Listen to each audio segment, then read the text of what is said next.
I met Blake, who's Gonzoe Glass, over at De Facto's, right around the corner from me, and he was introduced to me from Hick Dog, and he goes about and does his road trips where he likes to collab with as many people as he can, and he's in Arizona for a month, so he was just looking to find somebody fresh and new to collab with, and so first he hit Hick Dog, and then he got introduced to me, and that's where it started. The first piece was more of, kind of feeling each other out stylistic wise, so we kind of took what he did best, or what he was kind of known for, which is really beautiful fume rack and rigs, and we took that and decided, okay, well, we'll take what he's good at and we'll throw it into what's one of my good sellers, and that's where we came up with the fume wrap and rake jammer on it.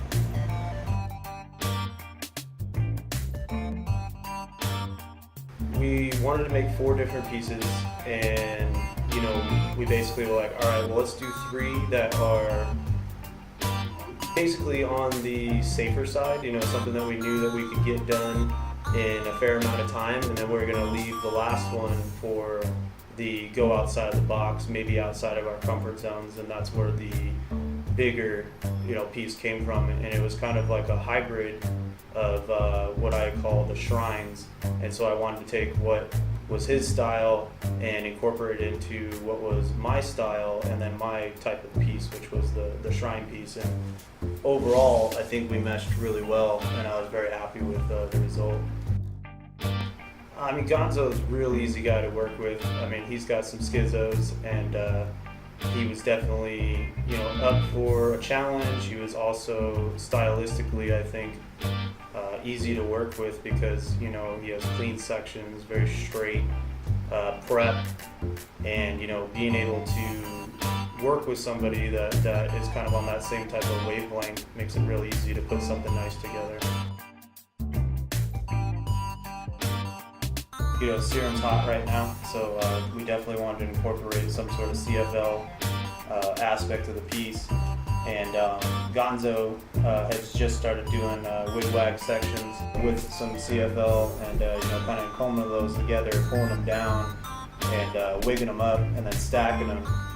So that was kind of our first goal in this piece. But like I was saying, this is more of a freestyle piece, so we kind of stuck those together. We made the helmet, got obviously some nice opals in there, a little bit of Gonzoe inspiration on the head ornament.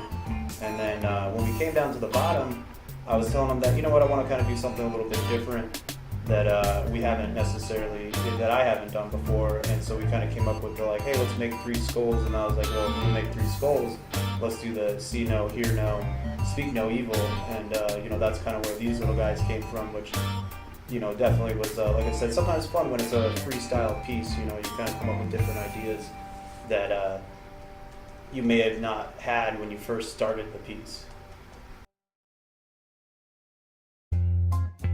The larger piece that Blake and I made was definitely something that I enjoyed making, and I think when it comes back out again, I'm sure we'll revisit that that particular piece in maybe a different style, or do something more crazy with it maybe. But yeah, I think the bigger piece we made, and this one was pretty nice too.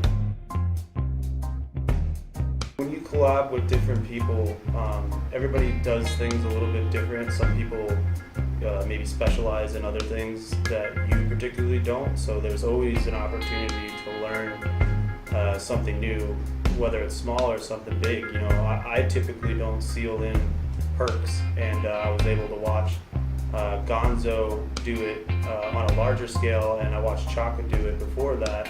And so, having the opportunity to collab with those guys, I saw 2 guys that were good at sealing in, internal perks and stuff like that, and got that instruction. And then, I made my very first one, shortly after, watching Gonzoe do it, and went all well without a hitch.